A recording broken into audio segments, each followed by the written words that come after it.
Okay. And so how are you proceeding with your, I think I've got a good excuse. I okay? don't make excuses, All right. because I even got one of those voice recorder apps, Mm-hmm. Write the text on here, and Right. it works beautifully, and I started to use it. Mm-hmm. But I've been, and Mary Ann, you know, Susan Cohen, Yeah, I've been in the hospital visiting her for the last 3 days. got it. Yesterday 3 hours, and the day before 3 hours, and before that I was over to see her, and she's pretty bad shape right now. Mm. And they were thinking she's coming out of the doctor's hospital, a couple of days ago, and then they kept postponing it. And we thought, well, maybe today, tomorrow, they're gonna move her, thank God, to Sarasota Memorial. Mm-hmm. She went to the doctor's hospital because that's right next door to where she lives. But her doctor was not accredited there, so he couldn't do anything except talk over the phone to people. Mm. And I found out that he's been trying to get to Susan for 3 days on her cell phone, and she's been too sick to even pay attention to the cell phone, and besides, it's run out of charge, the nurses say. So anyway, we got to the bottom of that, and so and then tomorrow I'm going back up to Sun City Center to help out this friend who's got cochlear implant. Mm-hmm. Can't hear anything even now. Mm. He's got a clear caption telephone, and Spectrum they did their best to help him, but they can't make it work. They say that it's Clear Caption's fault. So now I've spent 6 hours on Friday up there, and now I'm going back again tomorrow, Mm-hmm. and probably another 6 hours with Clear Captions to make that damn phone work for him. Otherwise, Right. nobody can ever talk to him, and he can never talk to anybody again. Mm. So I figure we gotta devote attention to other people now. Sure. Then I'll write my life story Well, afterwards. you can write chapters on this That's gonna be, activity. I'll write the Yes, very yes, last yes. chapter. But- Yes, you can start right with those chapters. All right, because- okay. Exactly. Yeah, Yeah, it reminds me of one of my favorite books. When my mom was in the late stages of dementia, was reading a book entitled The Grace in Dying. I've referenced it in a couple of the classes. Yeah. And she says, if you or somebody you love is in the process of in distress, put this book down and go be with them. Yeah, Just be with them, because that's the most important thing. And you know, and I thought, wow, not too many authors in the introduction of the book say, put my book down and go be with Right. somebody they want you to read. So I thought that was a very servant-hearted thing to say, and so true, because that precious time that you have with them creates new memories, like you say, that you can reflect on later. So yeah, it really, you know, I set the goal of this class at doing it in 8 weeks. It is possible to do it. I proved it by doing it myself. Yeah. But I did, to be honest with you, put in more than a half hour a day consistently, because I wanted to be able to have the product done and prove to myself that it could be done. But whether you do it over 2 months or 2 years is not really unless you have some terminal illness and you only have a few months to live, then it becomes more important. Yeah. But right now, I think the goal is just getting into a regular habit, even if it's just once a week of writing for an hour a day rather than every day for a half hour. Maybe that's an easier way, and you could accomplish the same thing over a year instead of 2 months. So I didn't mean to rush people on the timeline of doing this, but in the interest of teaching the class, I thought it was 8 weeks was a good target anyway, and we'll see how many people actually over time will be able to do that. And so we've been discussing in the last class. Can I just say, I Sure. just want to say that you really have had a positive effect on me, Good. because I suddenly realized that I can be as productive as I was before I had my stroke, Good. which I really hadn't felt like. Yeah. But now I'm kind of on a roll. Wonderful. That's great.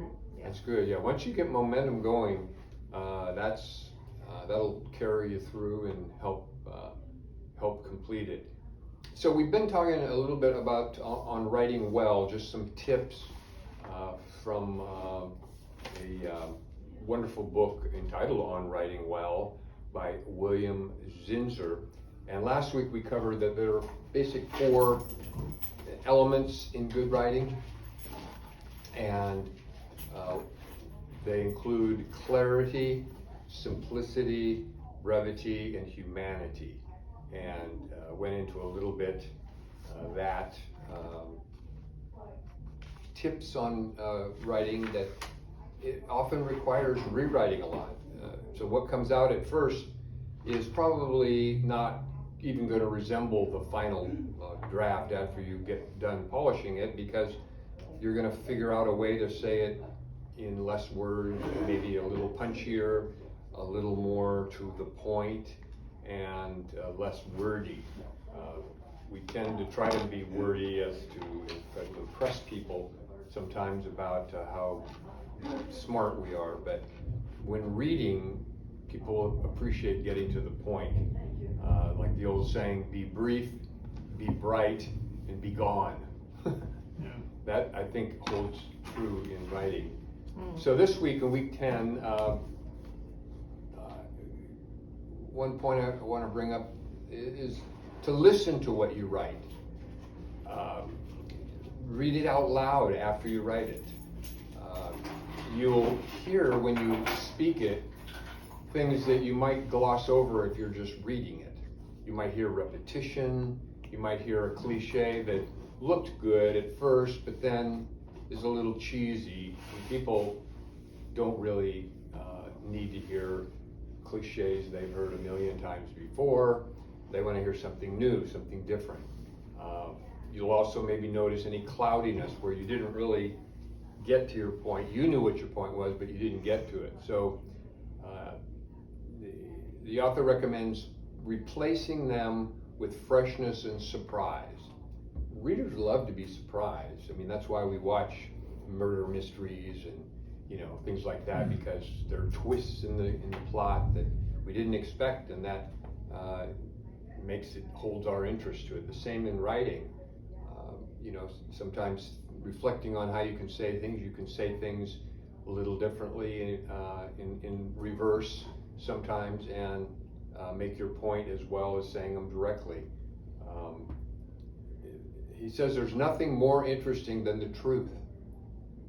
I think that's true. I think that's one of the reasons why bio pictures are popular in the movie genre, because they actually happen. It's not just a bunch of writers in a room creating a theoretical situation.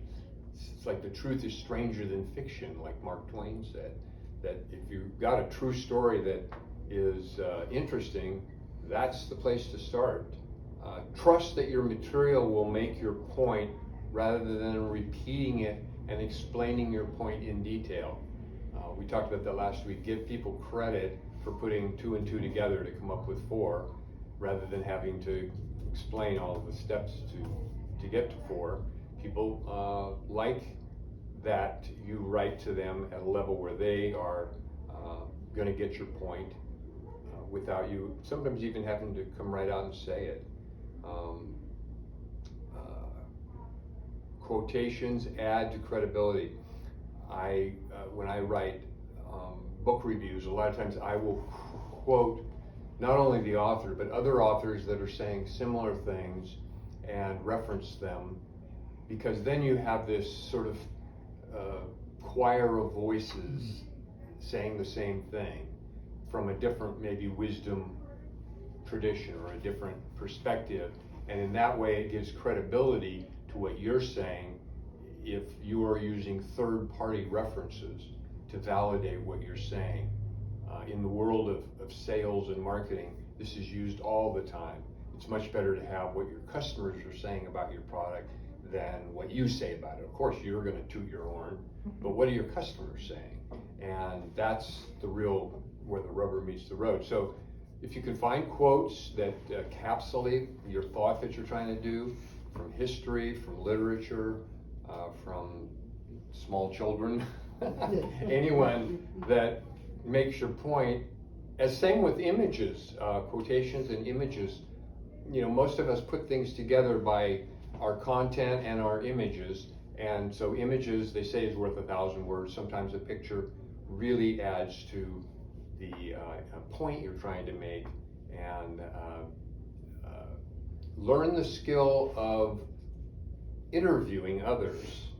This is very valuable. I learned this, thankfully, over a period of years where I did a radio show where I interviewed people.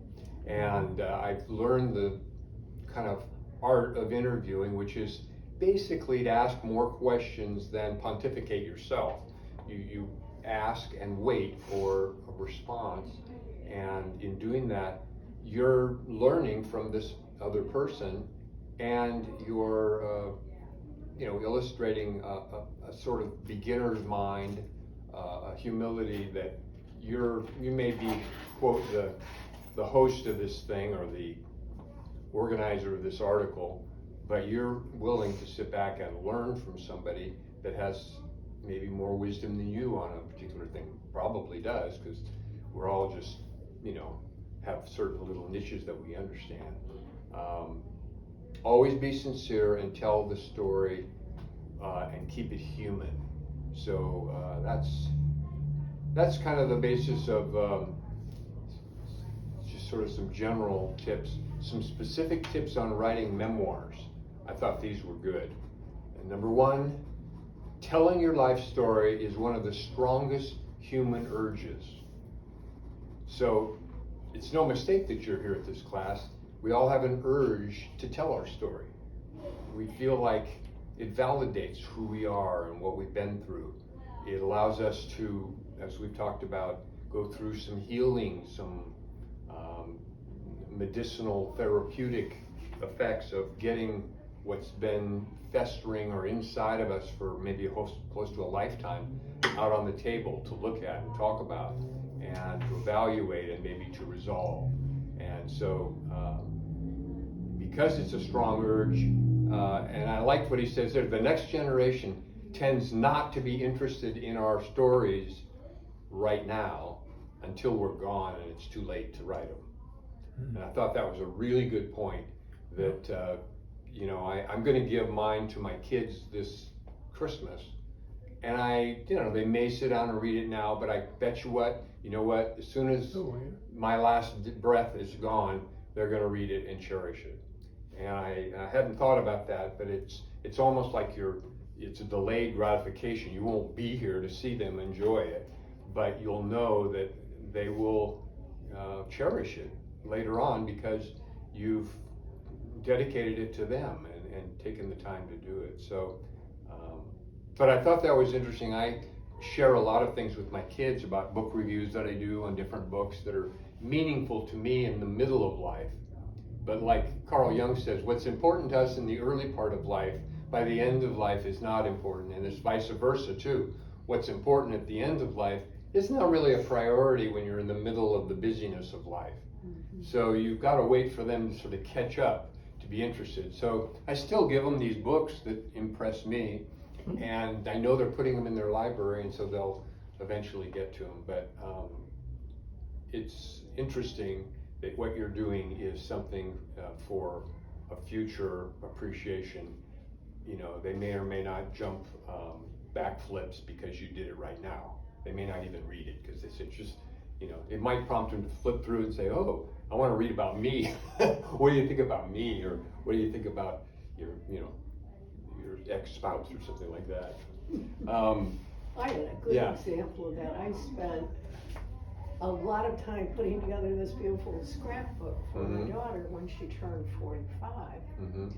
And so they were all over, we were having the cake, the ice cream and all that, and I gave it to her. She flipped through it. She said, oh, can I keep it here? And that's the last time she's looked at it. Yeah, Mom's in charge of She left it with you? pictures. Beg pardon? She left the book with you? Yeah, Oh, because that's where pictures of your life are, is with your mom. Yeah, that's right, yeah. well, another You're a way. little bit late on the tornado advisory.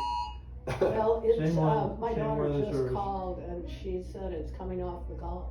Mm. And she wanted to make sure I wasn't home. Well, is this place is hurricane safe, right? Doesn't matter. Doesn't matter, yeah. Or not hurricane, but tornado safe. We'll just let the It's wind either, blow. it's either coming and getting us and it's all over, or it won't. Yeah. It's too late in life to worry about.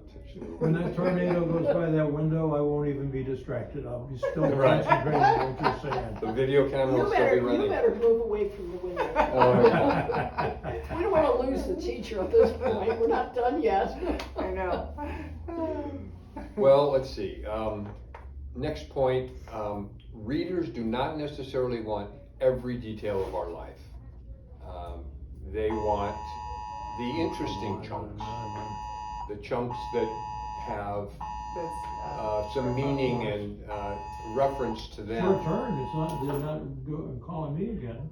Is it, has it gone from a watch to a whatever? I don't know, but did you already get the tornado thing? Still 11:30 till 11:30 a.m. EDT it says here. Yeah. Well, it's not 11:30 yet. No. It's only 11:31. So we're good. Good grief. Oh, and they moved it up to 12. Oh, there you go. 12 noon is what this one says. All Okay. right. Well, we'll be over the class by then, so we can take We shelter can as decide, needed. yeah, we can decide if we're gonna leave. We'll be driving. All right. So, Not- readers don't necessarily want every detail, they just want the important, sort of like, you know, think of an iceberg, the part that's showing that is beautiful or Yeah. whatever. The part that's underwater that's, you know, maybe interesting to you and the person involved with that memory, but something they want more interesting thing. And I like the way he puts this, he says, to write good memoirs, you must become the editor of your life. Hmm. And that's not that easy because everything's like important to us in our own life. But what are the things, if you step back and look at it from a third party standpoint, what is really interesting? What is kind of like, don't bother me with the details, what's the bottom line? You know, that's a familiar saying. People don't really care how you get to the bottom line, they just want the bottom line, right? They want to know what did you learn from that thing that you went through or that episode of, or that travel, what was your takeaway from Barcelona or whatever, wherever you went. So you must be an editor. That means you got to be tough and not put all the frilly stuff that would puff it up and make it bigger. If an autobiography is the whole iceberg, memoirs are just the most interesting tips of the iceberg. They focus on a particular period of time or a place. So that's why we're using these prompting questions to pick a certain specific thing, your favorite house, your, the worst time of your life, the best time of your life. And so we all have those. Those are pretty much big things in our life that are worth writing about. Write with honesty. Memoirs are going through a renaissance right now. There's a lot of them being published. Almost everybody, it seems like, people living longer are starting to, famous folks anyway. But he points out we live in confessional times, but too many of the memoirs are victimhood memoirs. He says, that's kind of giving memoirs a bad name.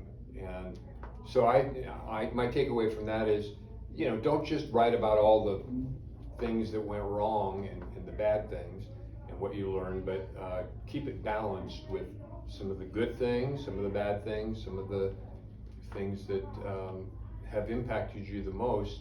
Don't be afraid to share them, but don't make it one big, long, sad story, is what I get from that. And blaming your parents, blaming your siblings, blaming drugs, blaming alcohol, whatever. People love to read and watch stories, obviously, about people who have been through extraordinarily bad things and come out on the other side. So this is the fodder of popular cultural movies and things like that are done on that. Almost all of them involve violence, it seems, today. To go through any of the streaming shows and find one without violence is a rarity, it seems. But victimhood is, go light on that, he recommends. Two things that make for a good memoir, he says, are art and craft. And that's kind of the left brain, right brain. The art is the right brain, the creative side of telling your story. The craft is doing it in a succinct, organized way, an opening, conclusion, or opening body and a conclusion. Art involves the integrity of our intention. So what is the reason why you're telling this story? Integrity means a unity of our words and our actions. To me, that's what the definition of integrity is. So is there a unity of intention in telling the story in an artful way? Does it express our soul? Being true to our own best self. These are all things that people can sense when they're reading something. If it's real, if it's coming from your heart, if you're expressing what you really are thankful or still healing from, etc. Craft involves good construction, peace, momentum, being interesting and coherent. A good memoir is grounded in some type of universal truth. And that's where you get people hooked, is when they can say, oh wow, I relate with that. Because learning how to love, I just finished a book, which I'll be covering a little bit in the next week or two, on undefended love. What is that? What does it look like? Undefended. Am I mostly living in defended love? I mean, why do we need a whole book on undefended love? It's written by a couple of psychologists who help people bring down the shields so that they can have good relationships, both with their significant other, family, friends, etc. So people want something that they can take away from your story that helps them understand their story better. And if it does that, then they're going to keep reading. They're going to be telling people and saying, aha, I got something from that. And those aha moments are precious, and we live for those little surprises that we learn something about ourselves we didn't know. So his tips on how to begin: number one, writing memoirs does not follow a predictable roadmap that you make in advance. So when I read that, I thought, okay, well, we've tried to lay out kind of a roadmap to get you started, but once you get started with it, it may go a whole different direction. Like you said, you've decided it's going to go this particular way and finish up something you started long ago. That's perfectly fine, because it's sort of like we're in the present moment, we're being led by our intuition, our spirit, etc. And so we may lay out a roadmap, but God laughs at those kinds of things. It's been said that you don't know what's going to happen. All you have is today. So you can lay out, like I did, the 4 seasons of life and some questions, but you may start on one and it connects more to something else. And so that's why I say it doesn't really matter whether you write from beginning to end or start in the middle and go both ways.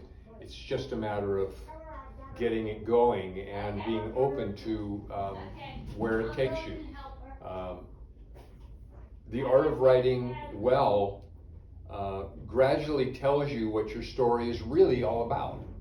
You might start writing not really knowing where this is going, and then as it begins to build, you have a much better idea. So I challenge you in the beginning to write sort of a mission statement or summary of your life in a sentence or a paragraph,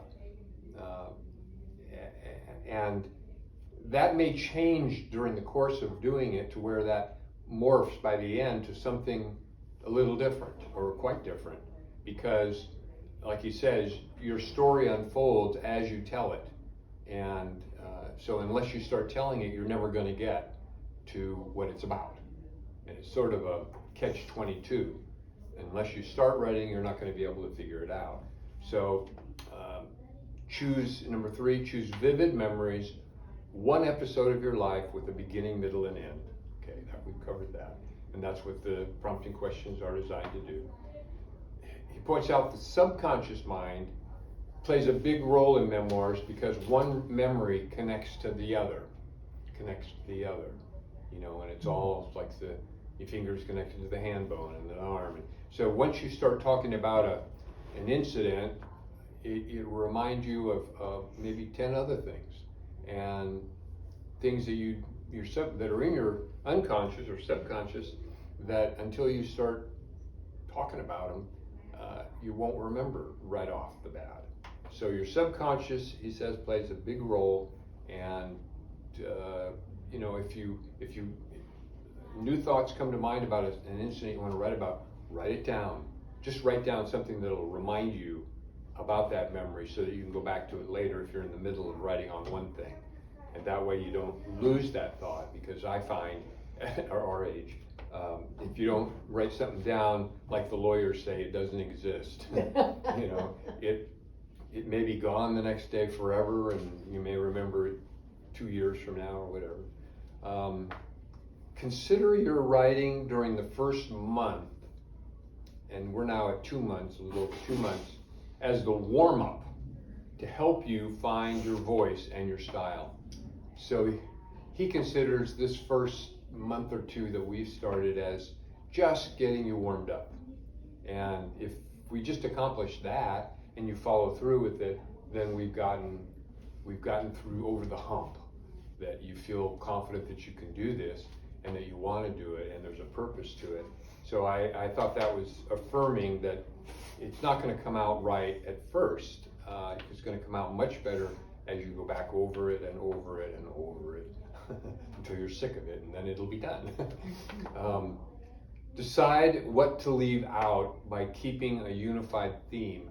So that gets back to my point of having a unifying mission statement that can morph and, you know, go through a change over the course of writing, but at least to have some working premise that you come back to in your memoirs that ties the thing together, and as he says, gives it some kind of a unified theme. And lastly, don't be in a hurry to find the size and shape of your memoirs. Let your memoirs find you. And I like that. I like the way he put that. We let them find us by reflection, meditation upon them, and you know, we may start out writing on something and we go in a different direction, and in that way we're receiving wisdom about what's really important to us that we didn't initially start off knowing. So be open to, as they say, having a beginner's mind and being open to every little thing that can help you find the size and shape of your memoirs. And don't be in a hurry. You know, we're have certain schedules and limitations of what we can put into it, but it's better to do something right and take the time to do it than to do it over. As my dad always used to say. I was always one of these, get it done quick, and then have to do it over again because it was done wrong. Putting together different things like puzzles and cars and airplanes and skipping steps and then having to go back and take it apart and do it again. So hopefully by age 70 I've learned to try to slow down, and hopefully we all have, and do it. If you have time to do it, you have time to do it right. And be open to letting your memoirs come to your mind and then articulate them and be open to where it may take you in a completely different direction. So I think that the interesting thing is that as you're writing your memoirs, you're living your life. mm-hmm. So, and I always find that, you know, every day you're kind of a little bit different than you were yesterday Mm-hmm. because you're growing and changing and Mhm. everything. So there's sort of a tendency to want to say, you know, what I've learned, or Mm-hmm. this was important, Right. or, you know, I was just thinking, well, what is it that we do every day? Eat. We eat every day. But how many memoirs have anything about food in them, right? Mm-hmm. Right. You know, why is that not important? Right. You know, Yep. so, And we meet with friends and neighbors and family yeah, on a regular basis, and that doesn't make it in the story. yeah, you're right. Yeah, Yeah. but, you know, it's gonna make it in Barry's story. Yeah, right. This most recent chapter. You know what, as we were talking, my dad's cousin wrote his memoirs, World War II, fairly early, Mm-hmm. and had it bound in a loose leaf type binder with a spiral Mhm. plastic. And he gave it to me about 20 years ago. And he just said, I'm not done with this thing, but have a look at it, and because we'll be getting together over the years, and if you see anything here you want to talk about, I'd like to talk about it too. You know, see if I remember the same thing that I wrote down in this book. Mm-hmm. And several times he passed away 2 years ago at the age of 100. Wow. But he did publish it about 5 years before that, hardbound copy, Right. beautifully done. Mm-hmm. And I think that I threw away the original binder, and I'm really sorry that I did. At the time, I was thinking, once I got that finished book, well, I don't need that anymore. Yeah, Mm-hmm. But I would love to Right. compare what he did earlier and what he did in the what he recent did book. later, Yeah. upon reflection. Yeah. Cause you're thinking and you're reflecting. Right. Because he probably, and some of the conversations I had with him about those missions over Europe that he flew, he probably was reminded later in the conversation that I had with him, and maybe he might have changed something, I don't know. You know, Yep. who knows? I know I got together, my dad had a big family, he was one of 9 children. He didn't have a big family, he was a member of. There were 9 children, and 4 of them were in World War II Yeah. at the same time.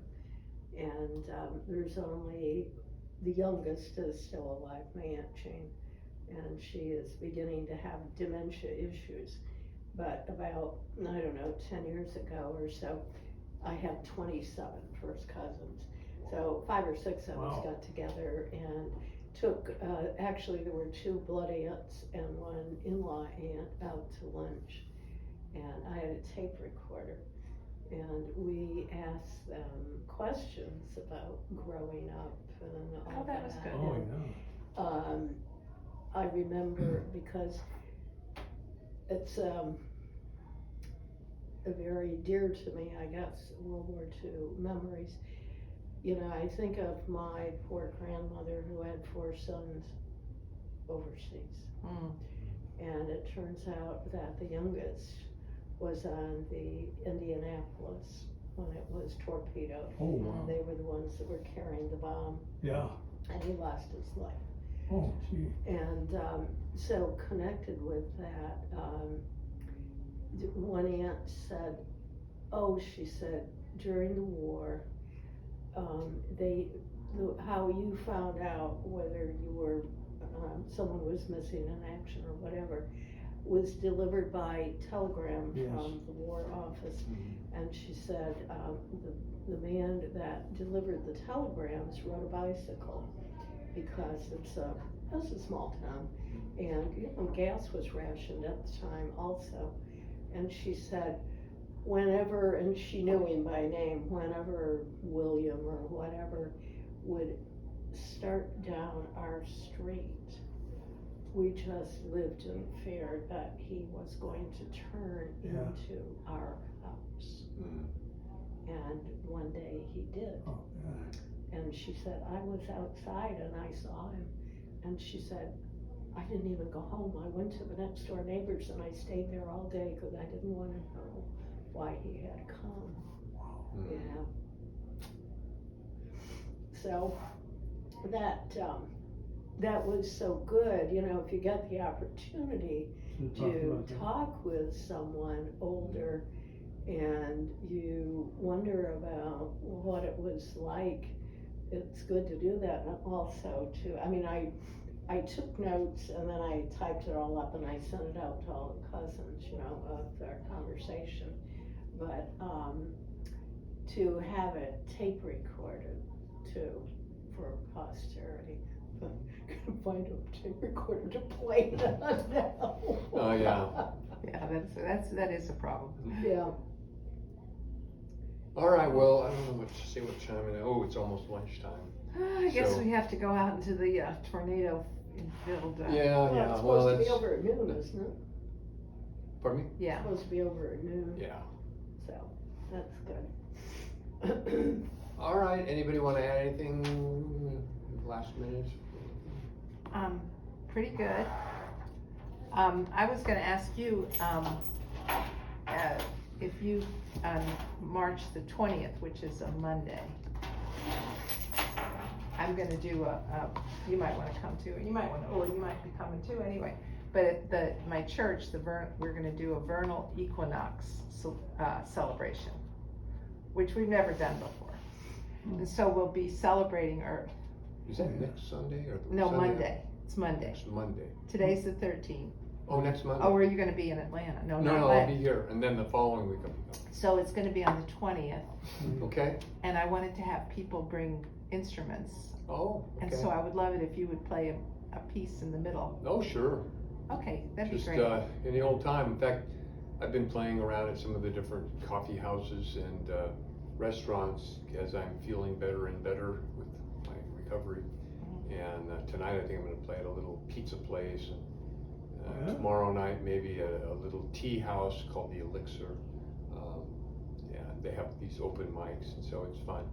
And I'll even bring my guitar maybe one week here and just share a couple of songs. Okay, Great. Yeah, that'd be great. Yeah, so that would be, so it's gonna be early, it's gonna be 5 to 7. or, Okay, You know, that I've set, yeah, email the details or? yeah, I've set right aside now. 5 to 7, Okay, 5 to 7 PM Monday the on a 20th. Monday. Monday the 20th. Yeah, And it's vernal equinox, Yeah. which is when It's a halfway point between. it's balance. Yeah. Our theme is balance. Balance, okay. And our Okay. theme is all of nature. Okay, great. So if you can think of nature and spirit, and Oh, yeah, we Well, we my- don't use the word God and Christ very much in my Right. church. It's a Unitarian Universalist church. yeah, that's okay. We're sort of Emerson kind of Thoreau people. Right, gotcha. Yeah, only right now we're sort of saving the earth. That's Yeah. our role. So anything about that, saving the earth, appreciating Sure. nature, spirit in the universe, Gotcha. anything. And then if you just let me know what you're gonna play, I'll put it in the program, which would be a good thing. All right, I will look over my repertoire. One song that comes to mind is just simply entitled "Everything Belongs." That would be perfect. Yeah. And it's based on a book by the same title, Uh-huh. so I could even send you the MP3 of it. You can read Oh, it. that'd be wonderful. Yeah. So, I found that to be true, that good, bad, or ugly, everything belongs. Yeah. And, Well, we really talk about the oneness, mhm, that Yeah. that there's no other, that we're all the same. yes. Yeah. All right, All right, good. So until I've got, next week. Yeah, so now I got a guitar. Yeah, absolutely. And And you'll if I be- have any friends that play, like a drum or something, I'll bring them too. Perfect. You need a copy? I do. Yeah, okay. And yeah, it should be a fun what's your event. first name? Yes. Pat? Okay, I'm gonna shut it off. I'm gonna talk to Pat for 5 minutes.